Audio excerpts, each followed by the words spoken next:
The subject line looked harmless. Q4 alignment update. The message was not, adjust the story in our numbers. Not, fix errors. Adjust the story. My boss did not write the word fake. She did not need to. I stared at the screen, felt heat crawl up my neck, and realized something simple. If I changed those numbers, I was finished. If I refused, I might still be finished. So I picked a third option. I made the truth too heavy to move. If you have ever had someone try to use you as their shield, hit subscribe. Like this video so other quiet fighters can find it. Tell me in the comments the most ridiculous ask you have ever heard at work. Sit back and let me tell you how I kept my hands clean, built a trail even a judge would love, and watched a liar trip on her own words. My name is Mark. I am 44, and for the last 4 years I have built internal reports for a mid-sized company that sells logistics software. We make the kind of tools that turn warehouses from noise into rhythm. Scanners beep, forklifts hum, pallets move, and the software says if the promise is true. On time. Accurate. Accountable. My job is to convert the chaos into a view the executives can understand without lying to themselves. My boss was Dana. She loved results more than she loved reality. Her office plants were glossy and lined up like a parade. She wore a smile that said she liked winning and she did not mind how. In meetings, she tapped her pen in a neat beat when other people talked. People joked about it. I did not. That sound lived under my skin. Pressure sat on Dana like a coat she refused to take off. Sales promised a clean rise in renewals. Operations promised fewer late shipments. Support promised lower escalations. Dana promised all of it would look beautiful on paper. Beauty has a cost. Someone has to pick up the brush and smear. It began with a chat message at 8:17 on a gray Tuesday. 9 words. Can we tighten variance on the Western region? Too noisy. Tighten variance meant change what you are looking at until the data behaves. Too noisy meant reality. I typed the only safe answer. Weekly view will smooth naturally. I will annotate true anomalies. Translation. I will not move goalposts. I will label what is real. I will not bury it. A dot appeared, then vanished, then came back. Let us go weekly for now. For outliers, mark operational exceptions. Still a dance, not an order to lie. Not a request to alter measured values. Just a little push, a nudge, an invitation to be clever with labels so that a real fire feels like a scented candle. I felt an old muscle in my neck tighten. Years ago, I had done a small wrong for a previous manager. He asked me to remove negative survey scores because he said only happy customers mattered. I did it. The next month, the director asked why scores looked like sunshine every day. My manager said he had never seen the raw data. He said I must have misunderstood. He said my name. It burned. That lesson lived in me. People who hand you their secret will hand you their blame. So I planned. Do the work right. Make the work visible. Keep a trail so simple a stranger could follow it. I created a folder called Q4 Source. I saved the raw exports from the data warehouse there. Read only. I added a top document called version log. Date, time, file name, query used, row count, who provided what and when, screenshots of the pull. I wrote it like someone would read it with a finger and a frown. I created another document called Assumptions and Transformations. If I grouped weekly, I wrote it there.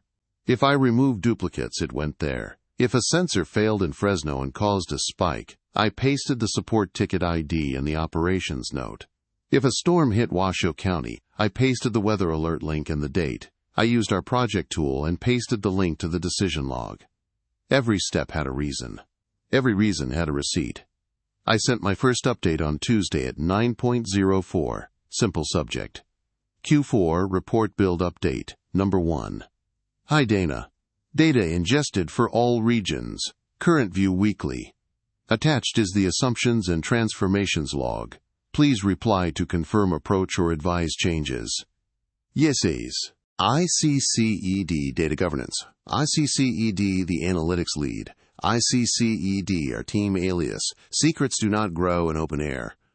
5 minutes later, my phone buzzed. "Come by my office. Let us talk." Her office smelled like citrus wipes and coffee she did not drink. The blinds were half closed, as if sunlight had to book time. She pointed to the chair without looking up. "We are aligned on the big picture," she said. "We just do not want panic upstairs. The Western region has some outliers. Are those operational exceptions?" "They are real late shipments," I said. "Fresno sensor failure is documented. Weather delays are documented. We can annotate them. They are still late." She tapped her pen. Tap, tap, tap. "We do not want noise to bury the improvement story." "Facts are not noise," I said. "Facts are the story. We can add context to show that issues are being fixed. That helps everyone." She smiled a slow smile. "You are very principled, Mark." I nodded. "I like the company not getting sued. I like us not misleading anyone." Her smile sharpened. "Send me a draft by tomorrow." "I will take a look." I went back to my desk and felt that small electric hum that shows up before a storm. I opened a new email. Subject: Q4 Report, Draft and Approach Confirmation. I attached the draft. I attached the log. I pasted a summary of the method in the body. I asked for confirmation in writing. ICCED, Data Governance. Again. ICCED, our compliance alias in HR. They have a mailbox for this. It is not a complaint. It is a seatbelt. I set the folder permissions to view only for leadership and edit for me and the data team. I made sure version history was on for every file. Then I saved screenshots of the thread to my personal drive at home. Not company devices. Not company cloud. I am 44. I am not naive. That night I lay on my back and watched the ceiling fan click like a slow metronome. I thought about Dana speaking in the review like a pilot, smooth and calm while everything under the plane shook. I pictured her saying a number out loud that did not exist. I pictured my name on a slide that claimed it did. Morning came with a message. Let us soften Western variance by smoothing extreme values. Treat a small number of outliers as exceptions. Make sure the final graph shows a downward trend. Softening. Treat. Make sure. The words felt like pillows, but there was a brick inside each one. I replied. Confirming scope. I will not alter measured values. I will use weekly aggregation and annotate documented incidents with ticket numbers. Resulting trend will reflect reality. If you prefer a different approach, please specify the exact transformation so we can document it for governance and audit. I watched my own reflection in the screen while I waited. Then the single word arrived. Proceed. I did. I built the report like a bridge. The Western region did not cooperate with hope. The weekly view showed not one big storm, but a string of small and steady problems. The trend line did not bow to anyone. I wrote the executive summary in clean, neutral language. I attached a page that explained the Fresno sensor issue and listed the weather alerts by date and county. I linked every source. Then I sent it. Subject: Q4 Report Final Submission. Hi Dana, hi leadership, attached please find Q4 Performance Report. Summary and annotations included. See page 2 for Western context. All source files in linked read-only folder. ICCED Data Governance. ICCED the Compliance Alias. ICCED the Analytics Lead. I sent it at 10.12.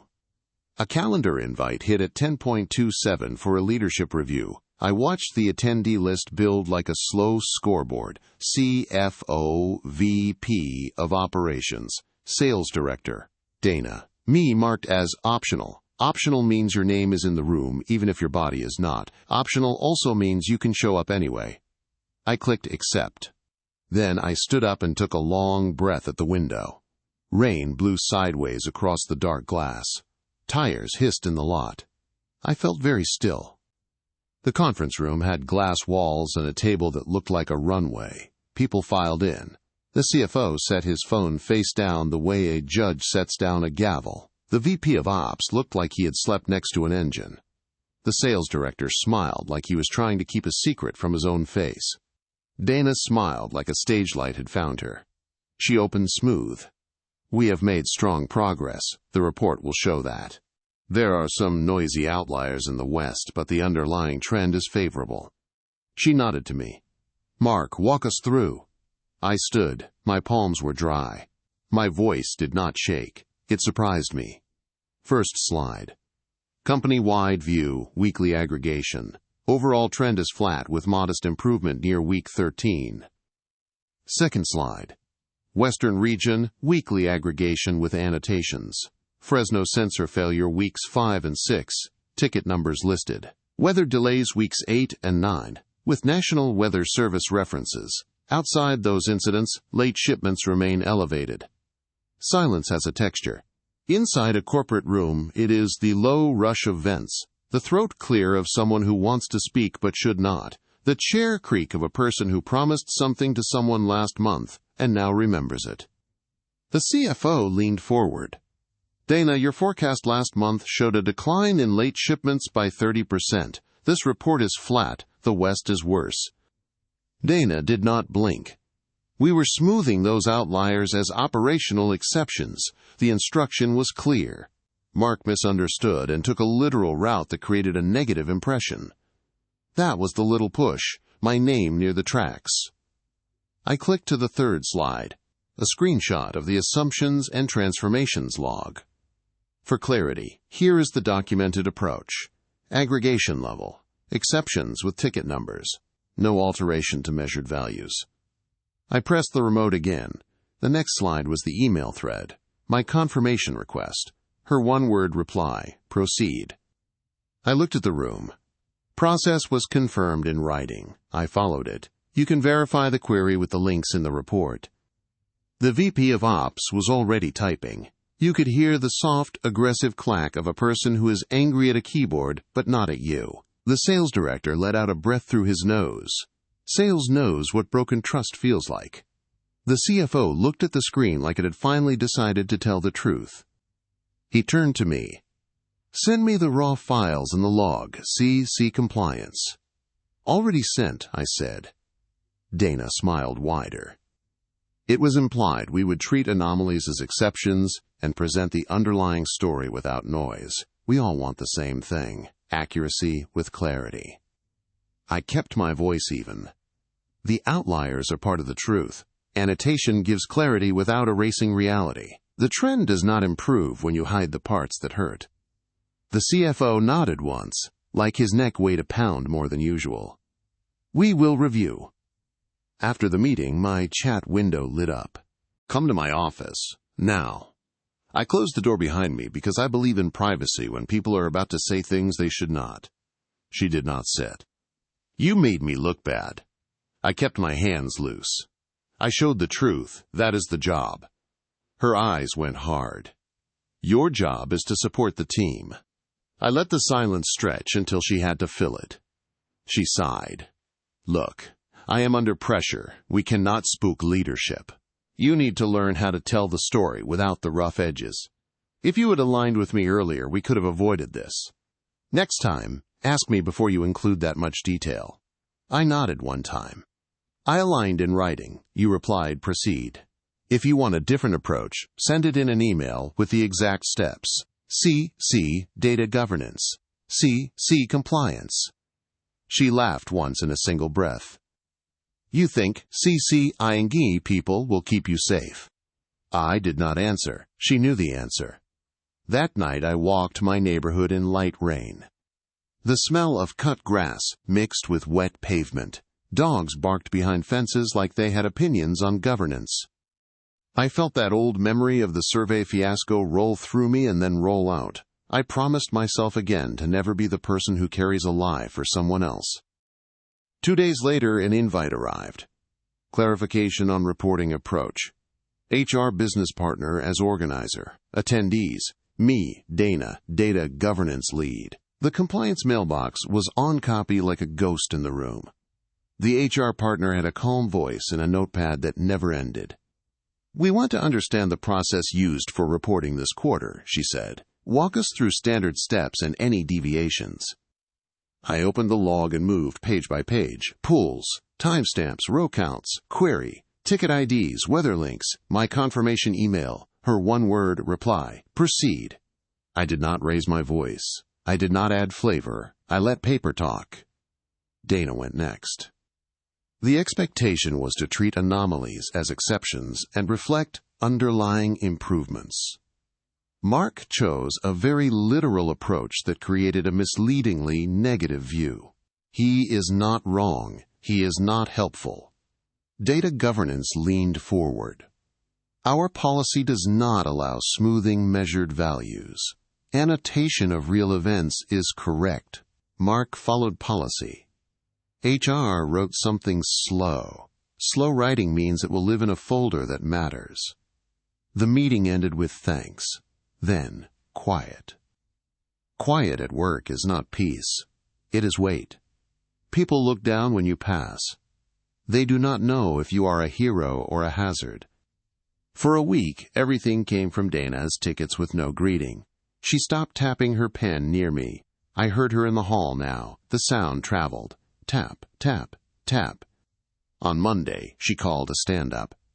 "We are restructuring responsibilities," she said. "Effective today, all Western reporting will route through me for final edits before submission. This will reduce noise and align messaging." I heard what she did not say. If she could not bend the truth with me, she would try to bend it alone. So I kept doing the work. I kept the trail, ICCED compliance on every final. I slept better. Not great. Enough. At the end of the month, I received another invite. Follow up on reporting concerns. HR again. Data governance. And now the CFO. He stood by the wall with his arms crossed, a winter look on his face. HR spoke. "We reviewed internal communications and version histories. We also audited final drafts for Western Region that were routed for edits last week." She looked at Dana. "There were manual alterations to measured values in the final draft. Version history shows those changes from your account. There is no supporting documentation for categorizing those shipments as exceptions." Dana did not answer right away. Her eyes stayed on a place over HR's left shoulder. I was cleaning the graph for readability. The numbers were cluttered. The CFO spoke in a flat voice. "You do not clean the truth. You explain it. You also told me variance was down 30%. It was not." He looked at me. "Thank you for your documentation." He looked back at HR. "Proceed." The next day, Dana was gone. Official note said she resigned to pursue other opportunities. Her office plants left by lunch. Her pen stayed. It lay still on the desk like a small silver headstone. People whispered low. Some said it was harsh. Some said it was time. No one said I was wrong. Relief came like warm water, not joy. Joy is bright. Relief is quiet. It sits in your shoulders and tells your spine to stop holding the building up alone. I walked past the glass room and saw my reflection. I did not look proud. I looked like someone who had been carrying something heavy and finally set it down. 2 weeks later, the CFO stopped by my cube and rested one knuckle on the wall. "We are going to formalize your process across the company," he said. "Governance loved your log. HR did too. We want fewer stories and more truth." I did not give a speech. "Good," I said. The night of the proceed email.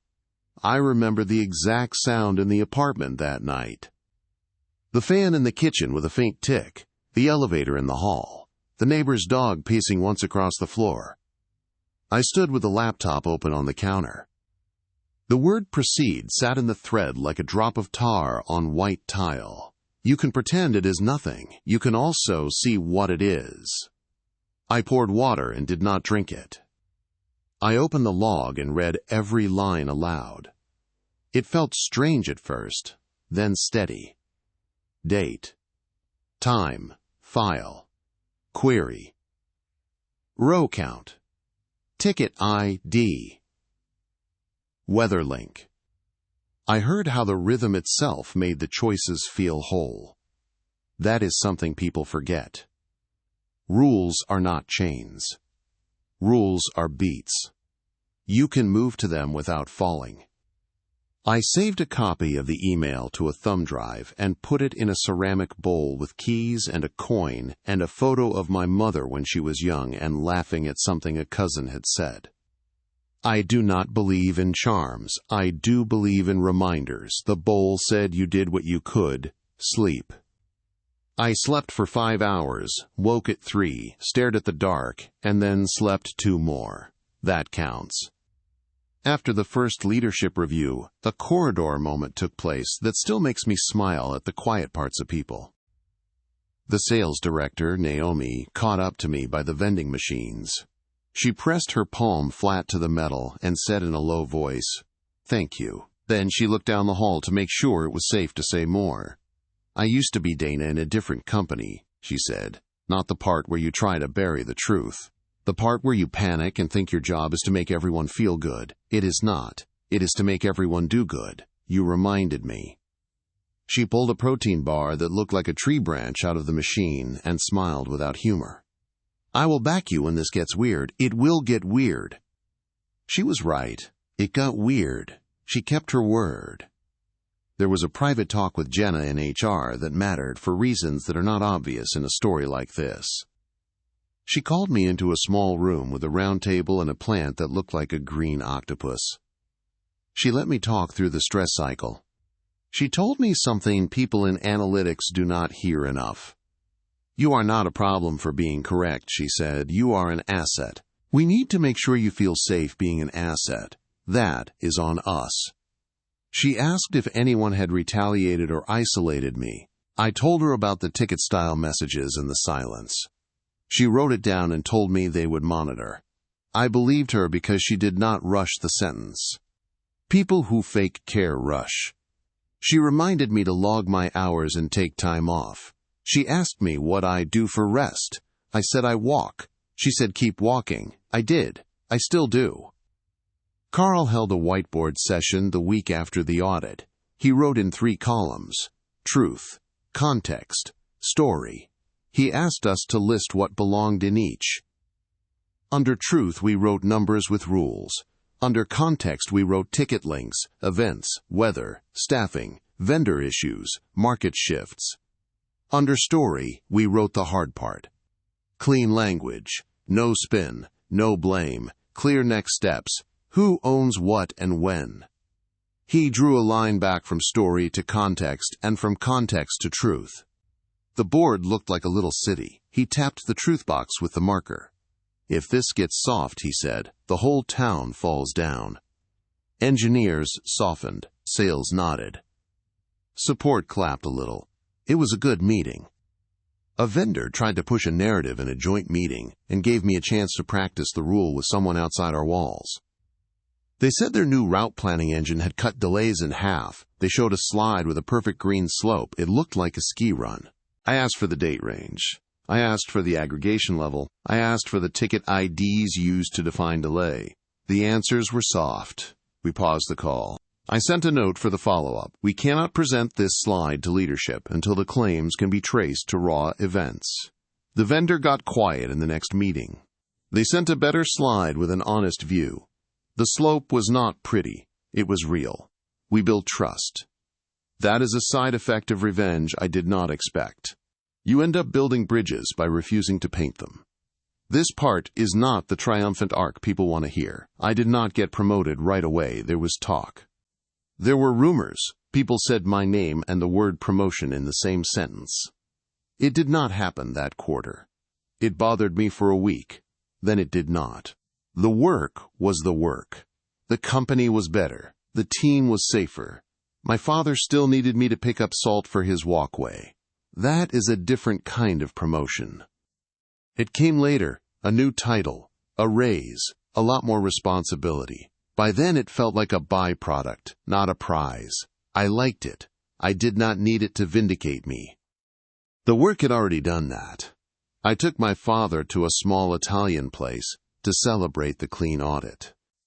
He ordered meatballs and told a story about a job he had when he was young. He worked in a shop where the boss would change numbers on receipts with a pencil and say it was fine because everyone did it. My father quit a week later. He did not tell that story when I was a teenager. He told it at 44 because he saw my face and understood he had something that belonged in my pocket. He lifted his glass and made eye contact the way a man who cannot lift much weight makes a point in the air. "You cannot eat a meal seasoned with a lie," he said. "It will sit wrong and you will blame the food." We ate, and it sat right. There was a winter night when I thought about everything that had happened, and felt tired in a way that did not come from work. I sat by the window and watched the snow make the world soft without making it fake. That is what I want. Soft where it should be. Firm where it has to be. I wrote 3 lines on a card and taped it inside my laptop. Ask for it in writing. Write it down. Keep your name clean. I open to that card every morning. It looks back. Before the end of that year, I sent an email to the team that felt like a small ceremony. Subject: Clear Path Principles. Body: we do not change measured values. We annotate true events. We link to sources. We accept that some graphs will hurt. We write so a stranger can follow. We ask for requests in writing. We remember that our job is to make better choices possible. We build this every day, not just on hard days. Thank you for carrying this with me. People replied with thumbs and hearts and words. Priya added a line. We do not clean the truth, we explain it. I pinned that email. It sits at the top of the folder like a flag. A final scene lives in the small places. A Monday morning. A new manager from a different org asks for a fast overview of a metric. He says the room needs a win. I smile and send him the view that exists, with the context it deserves. He writes back, "Thanks, this is not the win I wanted, but it is the truth I needed." That sentence is the end of this story, every time it happens. The antagonist tried to bend the truth and hand me the blame. I kept receipts. I kept my method clean. When the room filled with questions, the truth sat on the table with a name tag. The fall did not need my push. It happened under its own weight. What I felt was relief. What I gained was a way of working that kept me safe and made other people better. Justice did not arrive with trumpets. It arrived with version history and a single word in an email that tied her to her choice. Proceed. Here is the lesson. Integrity is not what you say when someone is watching. Integrity is what your process does when you are tired, when you are scared, when someone with a title suggests you could make life easier with a tiny bend. Build your process now. Write it down. Ask for it in writing. Let light in. Then, when the push comes, you will not have to be brave. You will just have to follow the steps you already wrote. That could have been the end. Justice served. Liar gone. But real life does not tie a bow that fast. There were more scenes, more quiet tests, and more places where the lesson had to hold. I work with people who know how to keep their heads down and still move the ship. Priya runs data governance. She loves clean tables, correct names, and short emails. Luis is a senior analyst who can look at a scatter plot and tell you where the bodies are buried. Jade writes the data pipelines. She speaks in maps and loops. After Dana left, an interim manager named Carl stepped in. Carl is a process person. He wears the same blue shirt family every day. He cares about the difference between a request and a requirement like it is a verse in a prayer. He came to my desk on his second day and asked 3 questions. Where is the source truth? How do we avoid opinions in the transformation? How do we take the fear out of reporting? I liked him immediately. We scheduled a workshop with the broader org, finance, operations, sales, support. We rolled out the new workflow. Raw data sits in source. Transformations logged in plain language. Every annotation links to a real ticket or a public reference. Version history always on. No one exports a final graph as an image without a link back to the live data. If a leader wants a different view, they can ask for it in writing, and the request goes in the log. We named it the Clear Path. People laughed at the name and adopted the process anyway. There was pushback. Of course there was. A regional head looked at one of our pilots and said the words I had learned to fear. "We need to tell a confident story." I smiled without teeth. Confidence comes from honesty. If there is a real improvement, the data will show it. If there is not, our job is to tell the truth and help you fix what is broken. He folded his arms and asked if we could at least use a color that looked more positive. Green means better, right? We used green for good and left it at that. The numbers stayed the numbers. Around this time, my personal life added weight to the rope I was holding. My father called me on a Sunday morning and told me his knees were swelling again. He did not want to worry me. He did not want help.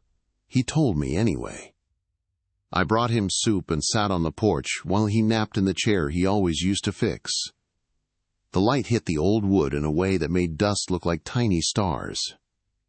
It is a small thing to sit with a parent while they sleep, but it teaches you something about truth. You cannot talk your way around what is real. You do the small right thing. You keep doing it. I went back to work on Monday feeling older and also steadier. The lesson in my house was the same as the lesson in my office. Do not spin. Do not pretend. Do not rush. Do the small right thing and make it visible. 3 months after Dana left, we had an off-site at a hotel near the airport. Nothing fancy. Coffee that tasted like meetings. A carpet designed by a person who hates eyes. We ran exercises to rebuild trust across teams. People stood in circles and said things like, "I appreciate how honest you were, and I never understood your constraints before now." It felt a little like acting class, and a little like a truce. In one breakout, the CFO stopped by our group and asked for a live demo of ClearPath. He brought the sales director with him. I opened my laptop, pulled a fresh data set, and walked them through a small change request from the East region. The sales team had wanted us to group certain tickets under a new category and call them soft wins. It sounded nice. It was not a thing. I showed how we handled it. Here is the written request. Here is how we translate it into a test. Here is the result when you try to categorize a real loss as a soft win. Here is the rule that blocks it. Here is the note we send back. We cannot name that a win. We can name that an opportunity. We can show the actions you are taking to convert it. The sales director watched the page the way you watch a mechanic who finally shows you the part that has been making the noise. He put a hand on the back of my chair and nodded. "Keep this. Do not let anyone talk you out of this." We shook hands. Later, back in my room, I lay on a bed that was trying very hard to be a cloud, and stared at the textured ceiling. I thought about Dana. It would be easy to make her the villain in every memory. She had asked for something that could get us all in trouble. She had tried to hand me the blame. She had done it with a smile. That is all true. It is also true that pressure breaks people who never learned how to carry it. She picked power over truth, the way some people pick sugar over food. The choice feels good until it ruins you. I did not forgive her while lying on that bed. I did something better for me. I let the story be over. Stories about revenge have a second test if you stay long enough. It is the part where life asks if you meant it. A new VP of product named Hayes joined in the spring. He had a way of talking that made everything sound like a plan, and a smile that said he liked leading more than he liked listening. He came from a company where numbers served the narrative first and the truth second. He did not hide it. He told us a story on his first day about a time he pushed a tricky release through by reframing metrics. He called it courageous storytelling. 3 weeks in, Hayes scheduled a review for a major launch. He asked me for an executive scorecard that made the case for a fast rollout. I built the card. It showed customers who loved the new feature. It also showed a bug spike around a certain workflow. It also showed a drop in speed for a subset of users. The summary said exactly that. Strong interest, critical issues in 2 areas, recommendation to hold rollout until fixes are validated. Hayes called me at 7:42 that night. My phone lit the kitchen while I stood over a pot of chili I was planning to eat for 3 dinners in a row. He sounded bright. "We need this to pass," he said. "Can we remove the bug spike from the main view and put it in the appendix? It is distorting the picture." The chili bubbled like a reminder. "It is the picture," I said. "The spike and the speed drop are why the card exists. The main view is the truth at a glance." He tried humor. "Come on, Mark. We just met. Do not make me fight you." I kept my voice level. "If we ship a broken flow to 1,000 customers so we can say we shipped, you will be fighting support calls and churn for 6 months. This card tells you where to fix it first. That is the value." He was quiet for 2 seconds, the length of someone choosing. "All right," he said. "Send it as is, but I am going to frame the narrative in the room." Frame whatever you want, I thought, as long as the truth is on the table where everyone can see it. Next day in the review, he did what he said. He spoke with energy about big wins and brave cycles. Then he pointed to my card. He did not throw me under a bus. He did not try to smooth the red out of the graph. He told the room we would fix the bugs before rollout. He adjusted to a world where numbers did not bend for his story.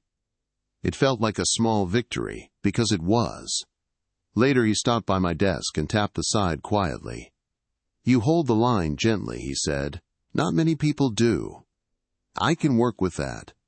I did not need his compliment. I took the truce. Corporate has a rhythm. Quiet, rush. Quiet, rush. Then a letter arrives on letterhead you did not expect, and everything goes still. In early summer, a letter came from an external auditor engaged by the board for a routine controls review. They wanted to sample our reporting process across 3 quarters, across 3 regions, and trace a final number on a slide back to raw events. If you build clean houses, audits feel like guests who take off their shoes. If you cut corners, audits feel like sirens. We prepared. Priya cleaned the documentation like it was her name on the cover. Louise staged a demo environment where an auditor could click through without seeing private customer data. I added more plain language notes to the assumptions and transformations documents so that a person with no history could still follow the path. We did dry runs with finance and operations. We found a few rough spots and smoothed them by adding better labels and clearer links. We did not change numbers. We changed language that could confuse a tired person at 4 p.m. On audit day, the lead auditor, a woman named Clarice, sat at the end of the table and clicked in silence for a long while. She would ask a question every 10 minutes like a ship bell. "Why did you choose weekly here? Where is the ticket for this annotation? What happens if someone requests a different aggregation?" I answered and pointed and showed, and then Clarice said something that put warm fuel in my chest. Whoever wrote these logs understood the idea that documentation is a love letter to your future self. I did not say I had learned that the hard way. I said thank you and meant it. The audit came back clean with one small recommendation. Write a short training for managers on how to request a view without implying a result. We built it. We recorded a simple video. We put the words, "Request a view, not a victory," on one slide. People laughed. People remembered. 6 months after Dana left, a rumor traveled in from another company across the river. She had landed a job in a smaller firm, still in operations, different industry.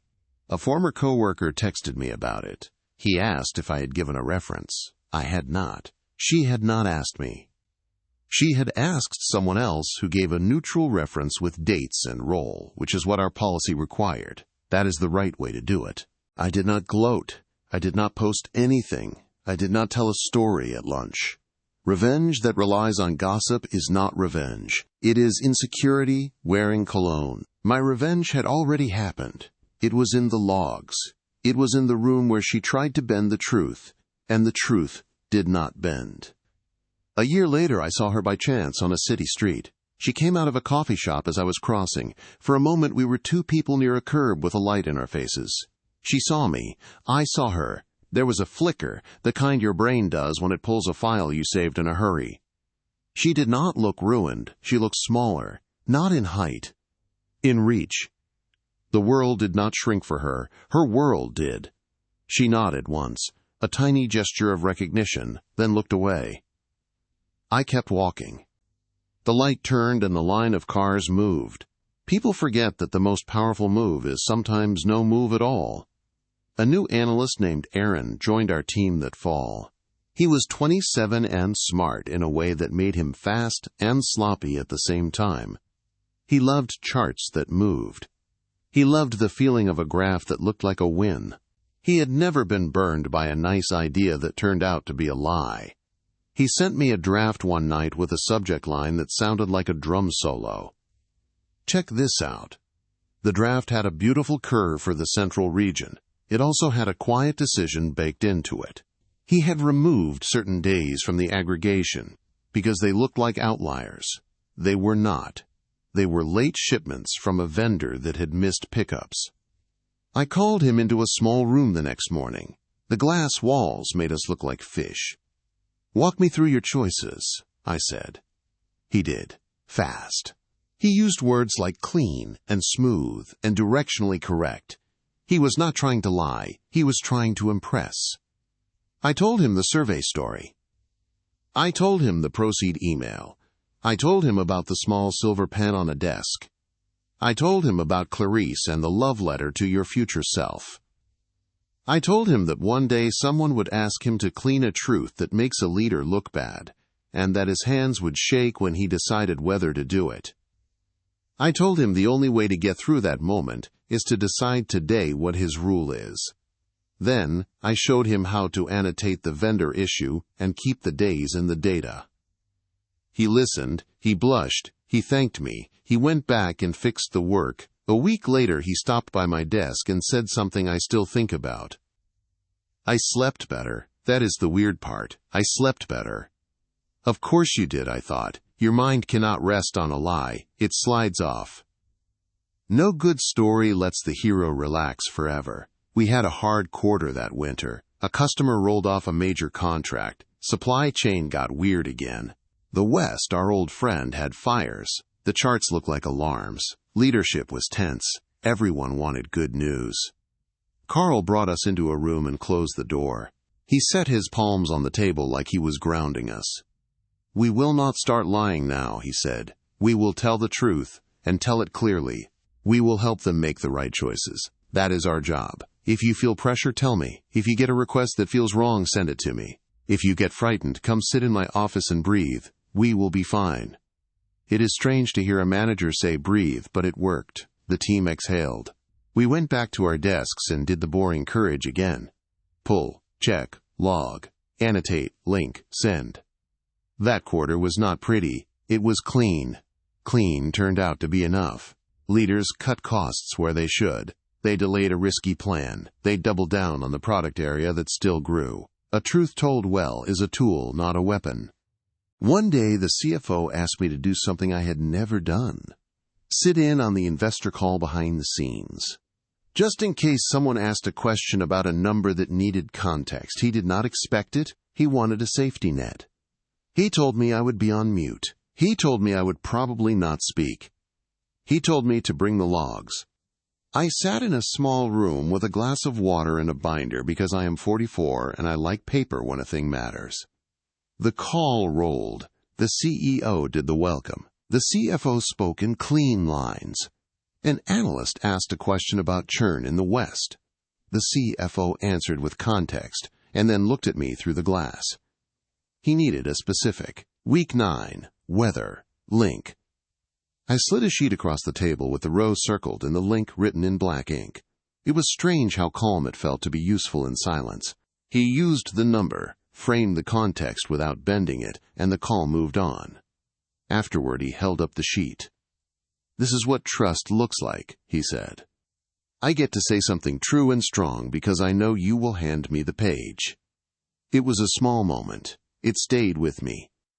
My father has a line he uses when the world tries to make him small. He says it while he looks at his hands like he is reading old messages in his own skin.